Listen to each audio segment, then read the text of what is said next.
From the Vegas Golden Knights, this is SLGND. I'm Justin Russo. For the 7th time in 8 seasons, the Vegas Golden Knights will compete in the Stanley Cup Playoffs. After checking boxes by first clinching their spot in the postseason, then eventually claiming the Pacific Division crown, the Knights aim to check another in their first-round series with the Minnesota Wild. The Wild enter the playoffs as the top wild card in the West, and will meet the Golden Knights at T-Mobile Arena for Game 1 of the first round on Sunday at 7 p.m.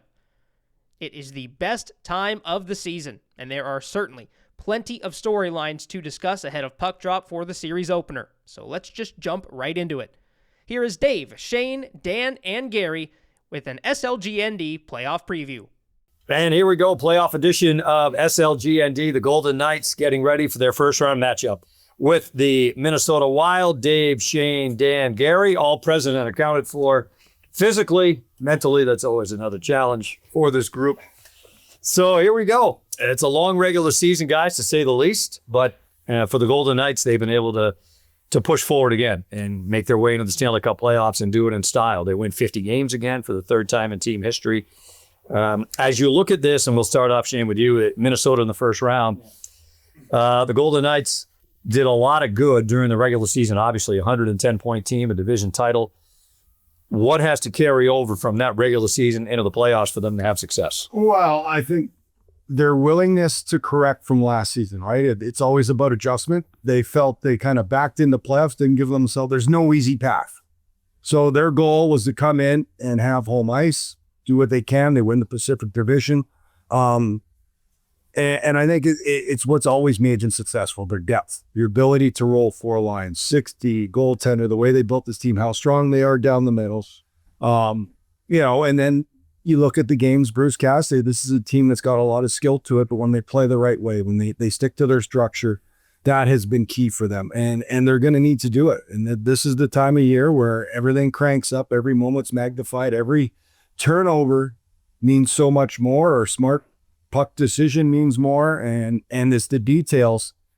The team that usually does the details better, that adds up to wins. And it's you can add all the other things, the emotion, the adrenaline, and all that comes with it. It's not hard as players. You go through an 82-game grind.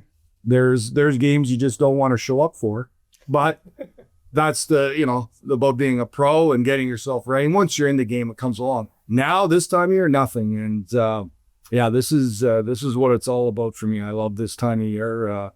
It's the only one I miss as a player. Even now, still at my advanced stage. Get into your late 60s. That's right. I know the feeling. But this team has all the makings, the capabilities to have a heck of a run here. It is on the players now.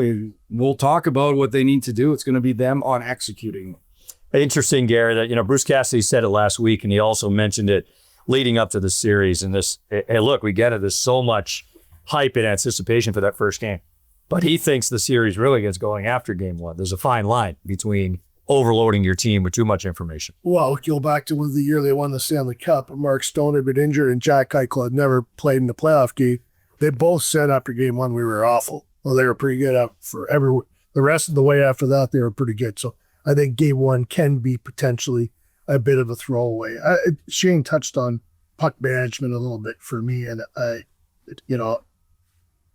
don't think this team has played its best game. I think that's still out there, and I think so much of it hinges on puck management. If they versus put in the system, the structure, Kelly McCrimmon's done his job and got the right players. It's all about the players now and their decisions. And if they decide that they want to manage the puck properly, they've got a chance. They've got as good a chance as anybody, and a better chance than a lot of teams to be playing late in June. With a lot of teams, Dan, right? I guess most teams, if you can, it used to be giveaways, takeaways, turnovers. If those, Bruce said at one point this year, their giveaway numbers are too high.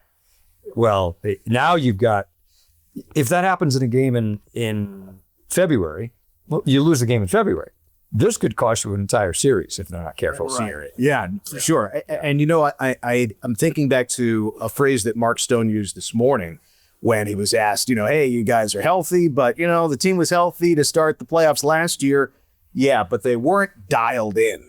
the lineup that they fielded against Dallas had never played together until that very first playoff game. Now they won the first two, and who knows what might have happened had they found a way in game 7. But for Mark to use the phrase dialed in just gives you a sense of where this group is. They're healthy now, and they have, for the most part, been generally healthy. Some guys have been rested of late, but I think that there's a sense, and to your point about, Bruce using different combinations of players, there's a comfort factor that I think goes hand in hand where guys can play in different places in the lineup.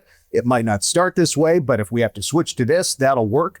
And that goes to what Shane said about, the depth. And there's a great balance that this team exudes when it's really clicking and when you can use all 4 lines and the matchups are in the Golden Knights' favor. When you could see how, all right, here's what, say William Karlsson's line had done to bottle up Connor McDavid. Well, other teams might not be able to match that for the Golden Knights if they are doing, as we say, playing their game, and if it is, in fact, as dialed in as Mark Stone seems to think it is. So we got a note this morning, Shane, that the Golden Knights have 17 Cup winners on that roster.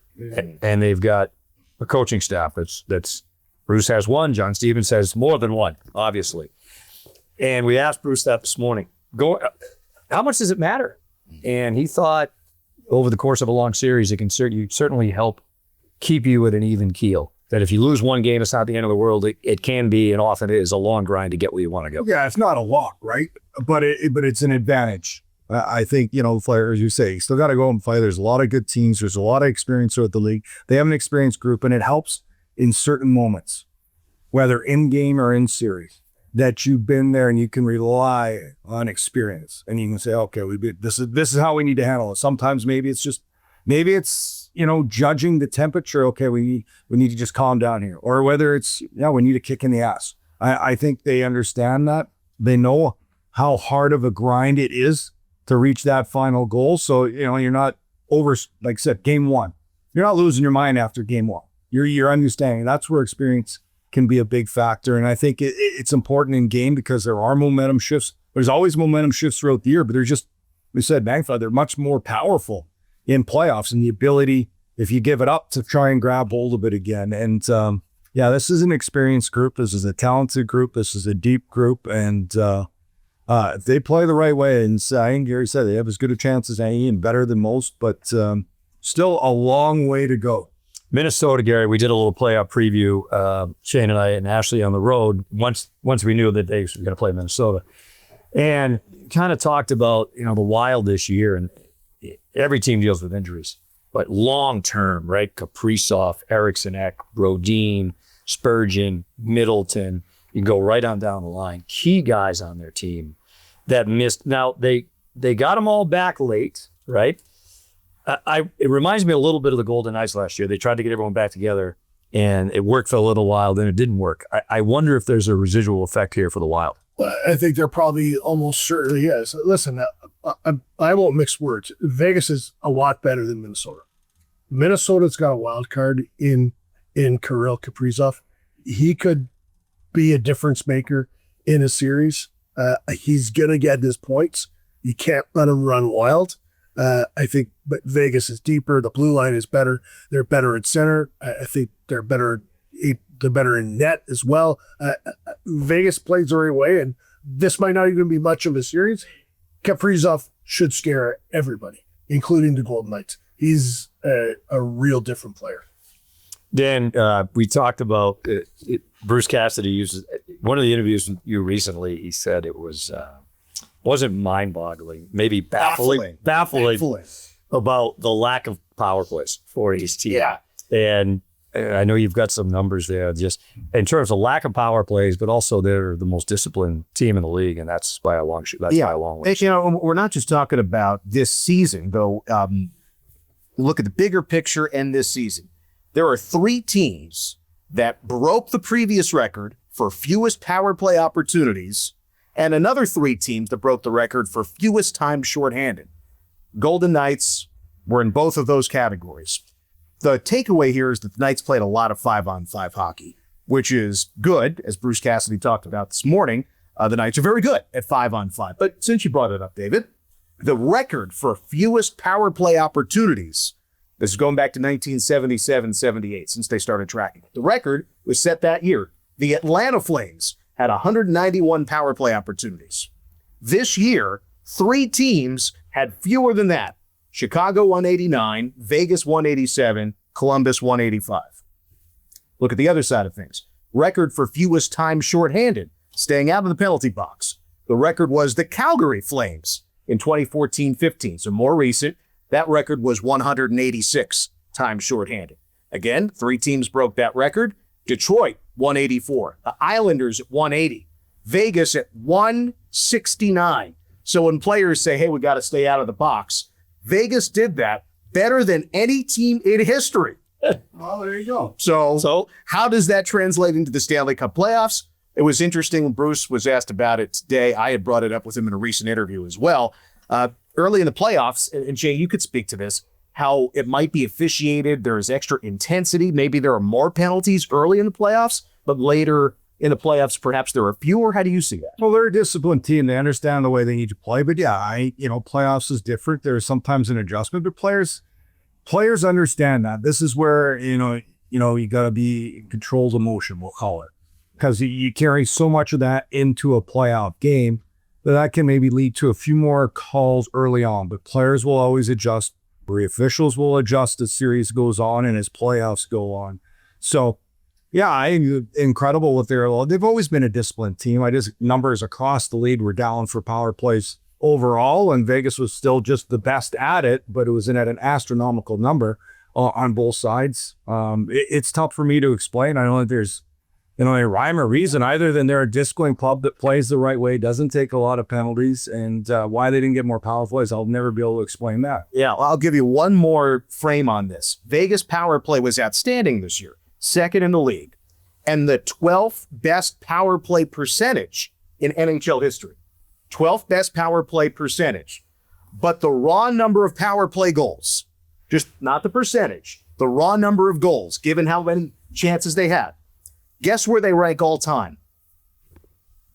12th in percentage. 35th. 722nd. I was going to guess 850. 722nd for raw power play goals. In other words, in the old days, percentages were lower, but they got a lot more chances. The Knights are scoring power play goals at a high percentage, but the raw numbers are not there. I just find, because it's so extreme, I find these numbers interesting. You played in a couple of playoff series where everyone was completely unhinged, emotionally, just like red. But you're physical. You play between you play between the whistles. That was not between the whistles. It was a different era. I know, but how much fun was it? Oh, it was the best. That's why I love it. You just go out and at that time you get away a little bit more, a little extra shot here or there, but that's, it's like I said, players adjust with time as things change. You have to. Their power play. So off those numbers, Dan, and the calculus and so forth, algebra 110. I use my abacus. Your protractor. Their power play's been unbelievable this year. Yeah, especially when all 5 pieces at the top are there. And now, Bruce Cassidy saying this morning, everyone's healthy and ready to go for game 1. 2 parts to it. Their ability to score timely power play goals. And I think late in the season where they had a power play late in the game, 4 minutes left, scored to win. Yeah. Riley Smith scored a goal in Nashville in the power play, his first goal since coming back.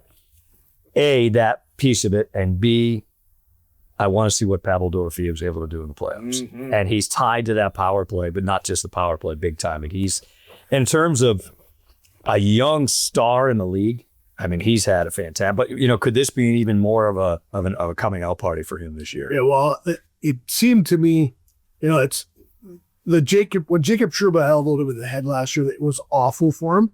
But I think he learned a couple of things from that. I think he learned, okay, I've got to be a little more aware, and there's still predators out there. There are maybe not 4 of them on the ice at one time, but there are players like that. He pushed back a number of times this year. You'd see someone kind of give him a little bit of a hard time, and he would, he didn't fight or anything like that, but he would get his nose in there. I don't think it's going to phase him at all, and I think Hertl has another gear, and I think he's going to drag Saad Dorofeyev along with him. The ability for this team, Dan, to win in different ways too. I'm looking at it. Speaking of some numbers, they're 5th in the league, 5-on-5 goals. So and with one of the best power plays in the league. The other piece of it would be, Aiden Hill jumped in last year in Edmonton, 2 years ago in the Edmonton series. Last year, he played the final 3 games. This is the first time when Bruce Cassidy did get their clear-cut number 1 going into the playoffs, coming off the best year of his career. Yeah. Knocking any wood he can find. Right. Your rabbits, flip, hobbit, anything you could do. And in chatting with Aiden, was in Colorado, we chatted as he was right before playing his 50th game, which would come a few days later. That was something that he set out for going into the season, and it's not a fluke. How does that happen? Because he has had these injury issues throughout his career. Just to get to that number would be a milestone, let alone being a 4 Nations goalie and among the league leaders in different categories. But he spoke very specifically about the adjustments he made in his off-season training. He spoke with high praise about the Golden Knights training staff. And we see what he does on the ice at practice or in the warm-ups at a game. But Aiden talked about the stuff that he does off the ice to prepare himself physically anytime he's going to go on the ice. And we know these guys put in a lot of work behind the scenes, but in particular for Aiden, all the stuff that he's done to make sure that he'd be available when called upon, be part of all of this, and then be in this position. I mean, this is not just, hey, good for him, he's made it. This is years of work to put himself in this position so he can do again what he did 2 years ago in the playoffs. So just on that, I think more than anything, he's mentally in the right spot. Yeah, it's a great. So that's a good part. To me, he is completely. Yeah. So he came in. Certainly, there's questions. You get anything physically, that's step 1. Then you got to get through it, right? Everybody prepares physically, but so mentally, he gets through a healthy year. He gets 4 Nations, which even though he didn't play that practice. I'm talking to coaches who are there, says the best hockey they've ever seen. So every day to day, those type of shooters on you, practicing in that atmosphere, representing your country, then the contract. So if there's anybody coming in, I oversay it all the time, how important confidence is individually and as a group, but certainly individually, he should be coming and feeling the best he ever has heading into this playoff. Yeah, 3 regulation losses since the 4 Nations break. Yeah. I mean, just some of the numbers. I mean, he had 4 different times a win streak of 4 or more. You could go through and just see some of the numbers. And I'll go back to the phrase that Mark Stone used in describing the team.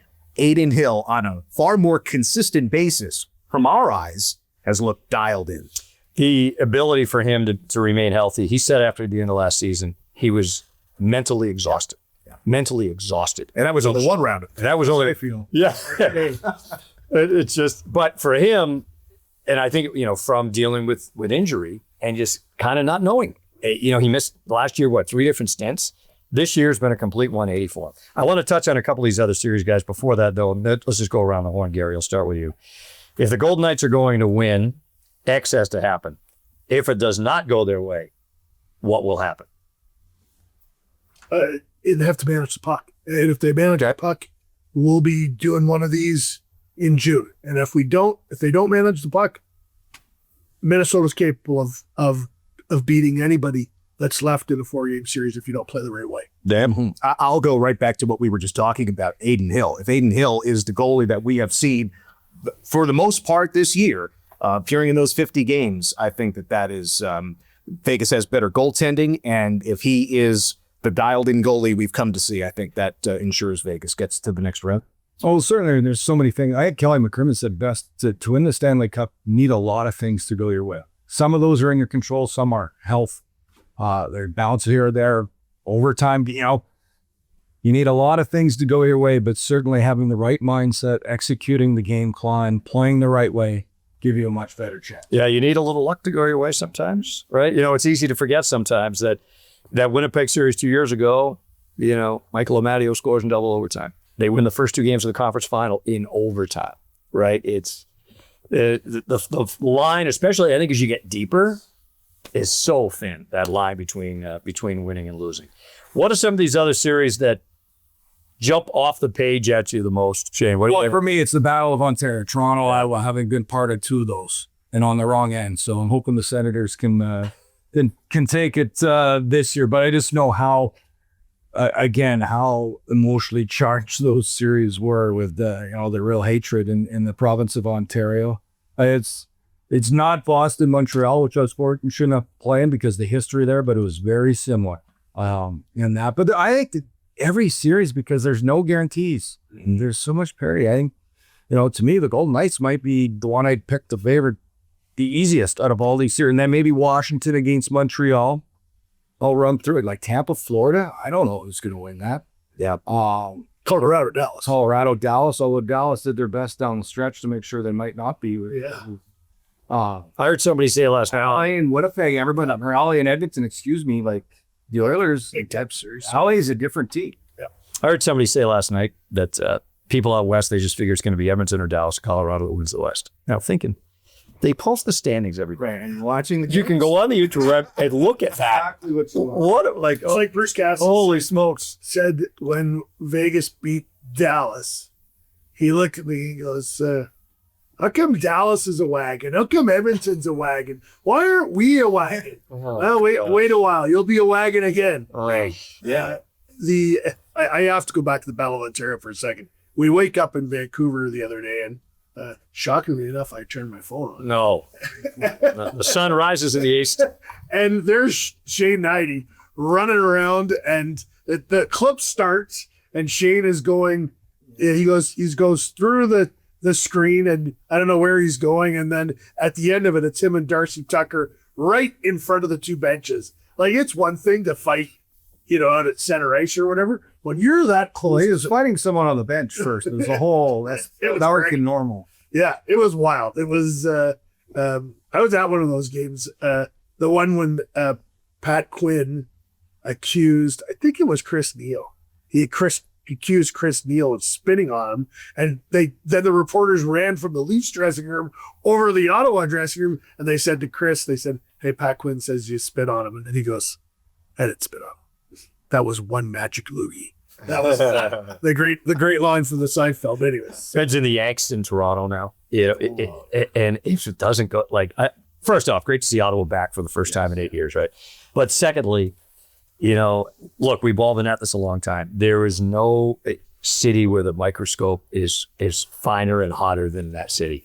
And they haven't been able to do anything in the playoffs. They won one round a couple of years ago. Here's the good news for them. They avoid Boston this year. yeah. So My buddies there are from that part of the world. They're already absolutely freaking out. They're like, well, this isn't going to work, and we got to let Marner go. I'm like, let him play a couple of games. they Finally won a series. before they drop Points, I know, he's fantastic. before they drop the puck, they're already planning on retooling the team. It's 9 years in a row they're the playoffs. It's unbelievable. Yeah. What do you guys think of the Winnipeg's President's Trophy? Winnipeg, St. Louis. Well, Binnington has a habit of, he just beat Hellebuck at Four Nations. I know it was only one game showdown, but he's a wild card, and they are, obviously they won a bunch of games down the stretch. They're the hottest team in hockey, and that's got to be the sphincters have to be getting a little tight in Winnipeg. Absolutely, I like Winnipeg just because they've been the best team all year. I like them too. And they snuck by the Caps here late to win it. I don't know. Is the President's Trophy curse a legit thing? It has been for the last 11 years. Yeah. You wonder if St. Louis, they push and push and push. They rip off that record winning streak to get in. Peak too early. I don't know. It takes a lot of energy in all those games in a row. Yeah, and to that point, Dave, I'm thinking about the finalists from last year. How do the Florida Panthers look, who have been to the finals 2 years in a row, and then obviously with the Edmonton Oilers getting there, pushing it to a Game 7, coming up short. They have had health issues here down the stretch. How do those finalists from last year come out of the gates in this postseason? That'll be interesting. Obviously, a different series in Edmonton playing LA, and of course, Florida playing Tampa Bay. Well, I don't think either of those teams get out of the first round. Remember, Tampa Bay made it 3 years in a row to the finals, but 2 of those 3 seasons were weird because of the pandemic, so it wasn't the normal 82 games plus 2 months of playoffs. Is there any team that's, I guess you're not under the radar if you make the playoffs, but is there anyone you're looking at and saying they could do a little bit more damage than I thought they'd be able to? I think it's just St. Louis just because of the way they finished the season. If they can magically get by Winnipeg, which I still think Winnipeg can win that. But Well, I think LA is again. If there was a parade in LA this summer, It would not surprise me. Right. They're 6th in the overall standings, but, Pretty good at home, too. well, right, yeah, exactly. You go through all these numbers. But if there has been an opponent, seeing the 82 games the Golden Knights have played in the regular season, an opponent that, for whatever reason, had its way with the Golden Knights. I mean, it was the LA Kings. Well, Jim Hiller was. We're not supposed to give our whole ballot away, so I'll just tell you, he was 3rd on my Coach of the Year ballot. He had 2 guys ahead of him, but he's one of my finalists. I think he did a tremendous job. And the other piece always comes into it, and we talk about it, is health. And the Dallas Stars, I'm not going to have Jason Robertson for a while. Miro Heiskanen has been out long term. They limp into the playoffs, literally, and they lost 7 in a row. But I don't know. I mean, you know better than anybody, Shane. It doesn't matter. I don't know. Have you been on teams that had crappy endings to the regular season and then went on decent runs? Remember, I've been out for 14. I know that. I know it's back in the 70s, but I don't know if it matters. It might not matter. Everyone starts fresh. You get rejuiced up because of the playoffs. I don't know. It might not.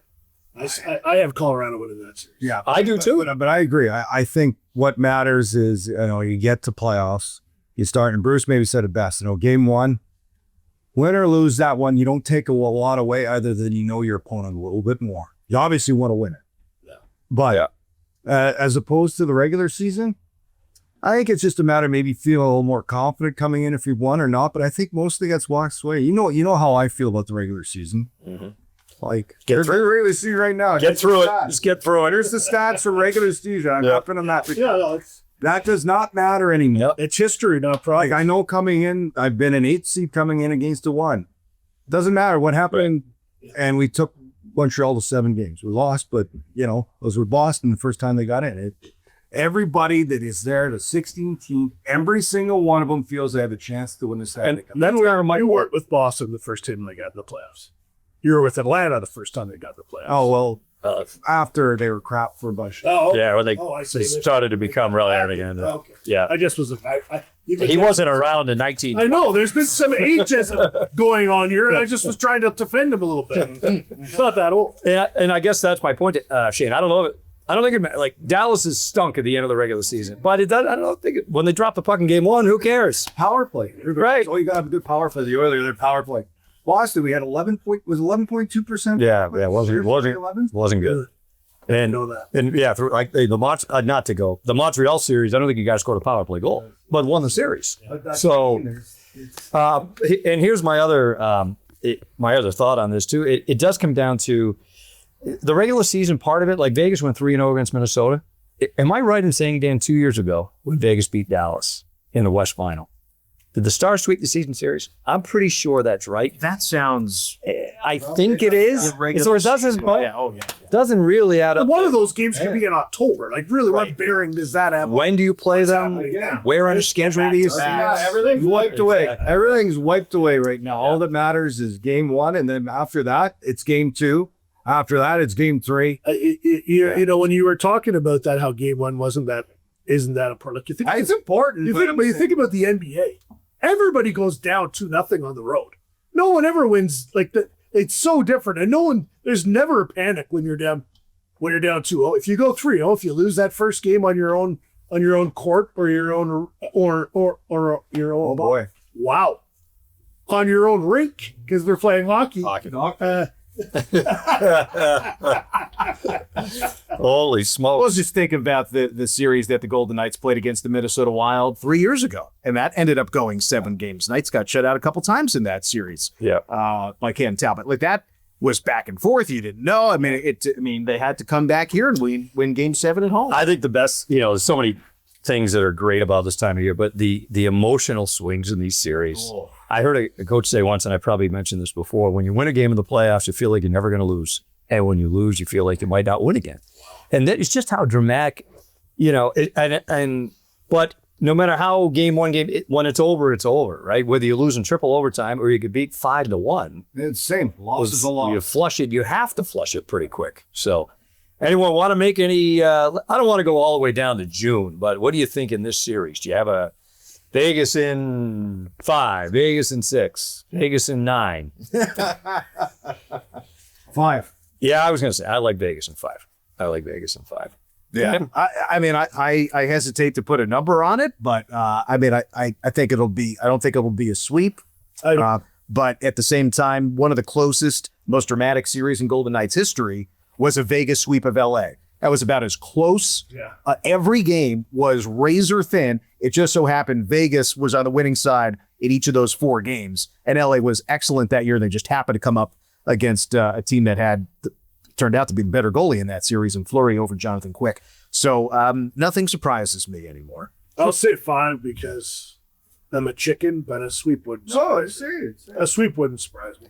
And that's their only sweep, right, Dan? Am I right? Yeah. Yeah. That Mm-hmm. first ever series against LA. Yep. So, well, there you go. That's your SLGND playoff preview. And game 1 gets underway here on Sunday on the TVs and on the radios. And then it's game 2 on Tuesday. You know the schedule. It's out there. It's out there on the interwebs. We'll have it for you on TV, radio, whatever form of communication you choose to watch the games. So anyways, all right, fellas, that's that. Thanks for tuning in. We'll talk to you, hopefully, to preview round number 2 next time on the Sheriff Lawless and Some Guy Named Gabe podcast. That was the guys on Friday at City National Arena with their playoff preview. Confidence among the group that the Golden Knights can find a way to advance, but also an acknowledgement of the top-end talent of the Wild and their ability to make this a tough series. Before we leave you today on SLGND, we listen into words from head coach Bruce Cassidy, who addressed the media Friday afternoon to dive into the round 1 matchup with the Wild. Kind of a unique situation this year, considering all he's done the last 2 years, but this is the first time Aiden's going into game 1 as the guy. Is there still like a level of excitement to being a starter for game 1 going into this, even though he's done so much in the last couple of years? Yeah, I would think so. I think that's odd circumstances. Not odd. I mean, in the first year we played out like it did. It had an injury, and last year could have been him or Logan. I thought they were both played well in the playoffs. So look back at that. They gave us good goaltending. We didn't score enough, but yeah, I guess going in, this will be the first time, and it's a lot of first times for Aiden this year, right? 50 games, complete healthy year, signs and extent, you know what I mean? So there's a lot of that, hey, I'm the guy. And this goes along with it, right? Just the last piece of the puzzle. I'm the guy. I'm starting game 1, and I'm the guy they're looking for to give us a chance to win. So I assume that's how he's looking at it, yeah. Obviously, a lot of discipline, a few penalty minutes, but didn't go in the power play much either. How do you explain kind of that oddity? Well, we set a record since they give stats for the least amount of penalty minutes. So we are a disciplined team. We play the right way. We check well. So we don't anticipate being in the box very often. We'll see how that plays out. Anything can happen, but that was our history this year. Consistently did a good job in that area. Power play, I don't know why we can't draw more penalties. I feel like there's every game, those 60, 40, 70, 30 ones never seem to completely go our way. I can't control that. Try to stay off the refs, remind them. But I do think we are a big, strong team. We don't go down easy. I don't think anybody, at least since I've been here, I don't know if anybody's ever gotten a letter or fine for diving or anything like that. I could be wrong, but I don't believe it's ever happened here. So our guys play the right way. Hopefully if there's an infraction out there, that's obvious, it gets called, but can't control that. That is an advantage for us right now. Our power play numbers versus our PK numbers are advantage. That can change in a series quickly, but hopefully we get an opportunity to get on if we deserve it. It's that simple to me.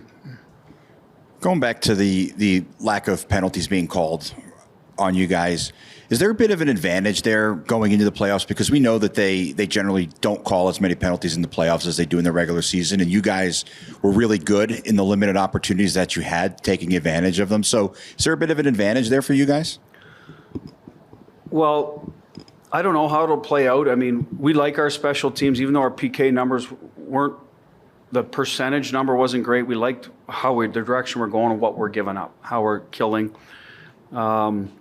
So I don't know if there would be advantage either way, how it plays out. But going back to what you said, I don't know if there's less penalties called early on. I think a lot of times the officials are trying to get the game, sort of keep it between the whistles, and sometimes guys are finishing checks that typically don't in the playoffs, and they're working harder defensively, that can lead to infractions. It can lead to extra slash and a stick if you're reloading harder. If you're, a guy that doesn't finish his checks all the time, you might be late, so you might get, you know what I mean? I think there's sometimes the aggressiveness of the game ramps up so much that there's can be more penalties called. Late in the game, if you're out of the game, sometimes you know what, I'm going to send a message, much more than you would in the middle of January. You might say in the third period, okay, we're going to go out and finish every check. We're down by 3 goals, and then that could lead to more penalties. So the numbers might say I'm wrong, and you're right, but I don't know. It seems like there are more penalties called early. I think as it goes along, the teams settle in. That's when they tend to say, okay, any close game, it's going to have to be obvious. So we're comfortable 5-on-5. We're one of the better 5-on-5 teams. If it turns out it's a game where there's not a lot of penalties, we don't get a call that we feel we deserve, we're fine. We'll just keep playing and play the game in front of us. I think that's an advantage of our team, is we can win a lot of different ways. We don't need to be on the power play 5 times a night or whatever. We can play different ways. So I don't know if I'm answering your question. I think our guys are going into the game. They're not worried about what the official's calling or not calling, unless it's obvious. Once, they're just playing hockey.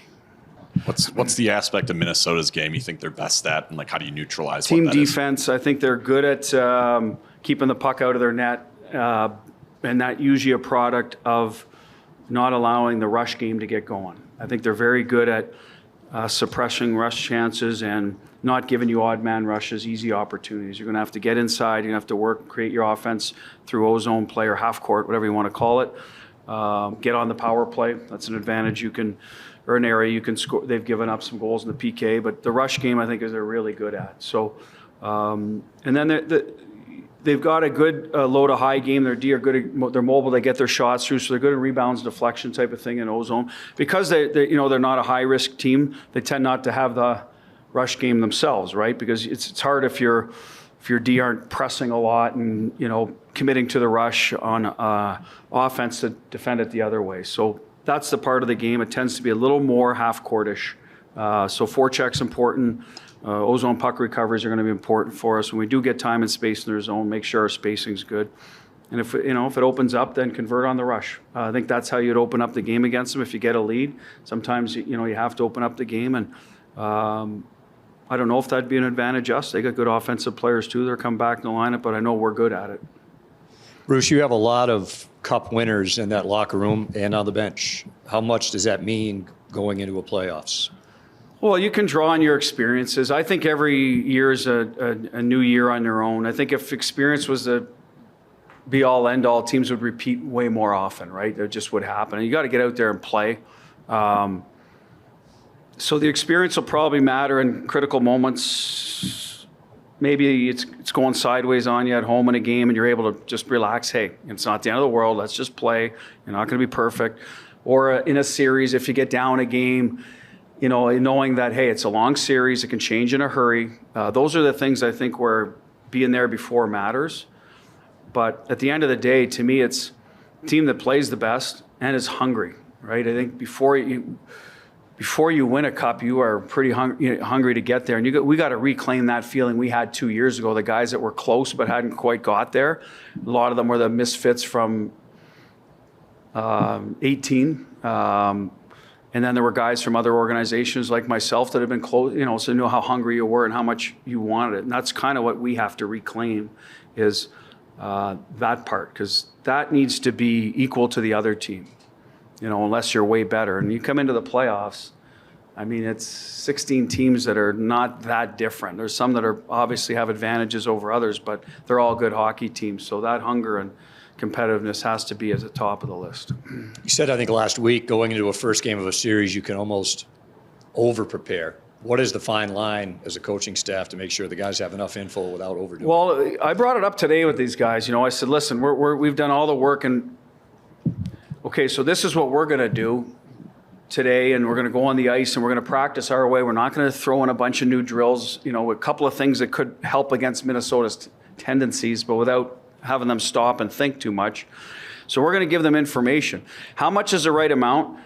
Well, if we don't give them enough, we don't want to look like idiots as coaches, and then they say, well, we didn't know this or that. So then you overload them, and they're like, well, I can't play because I'm just thinking the whole time instead of playing. So I don't have an easy answer for finding that balance. Over time, you learn, what your team can take. And what I have learned about playoffs, game one, I think the series starts after game one. You see what you are a little bit and what they are. Okay, away we go. Okay, I didn't see this coming. I saw this coming. Yeah, this is who they are. Yeah, here's where they. And then you start making a few adjustments, and then it goes along. I can give them all they want on Minnesota. They're going to give us all about Vegas, but once you start playing, that's when I think you get to really, truly know and get into it. So you got to be careful you don't overload. I have learned that. We want to be true to ourselves and play our game.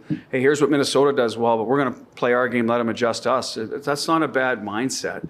And you're not going in blind because you are having meeting on tendencies, but I don't think you can cover every little detail. It's not one football game. It's a series, right? So I think you got to be careful with that.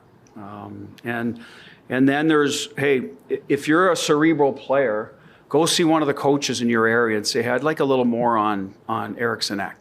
Okay, so not everyone needs to know that information because they may not have that matchup or whatever. I'm using that as an example. So you got to be a little careful that you don't get too much into the minutia, and all of a sudden the guys are, what? I mean, because it can get that way in a hurry. They want to play. They want to play hockey. They've done it 82 times this year, and they want to play Vegas Golden Knights hockey, and they don't want to hear every detail about Minnesota. For interviews and highlights throughout the Stanley Cup playoffs, we invite you to visit soundcloud.com/Vegas Golden Knights and follow @VGK Radio Network on Twitter, as well as @VGK Radio on Instagram. For more podcast content, be on the lookout for VGK Today, which starting on Sunday transitions into a daily podcast to bring you along for every step of the Golden Knights' journey in the 2025 Stanley Cup playoffs. Thanks for tuning in, and we'll see you next time on SLGND.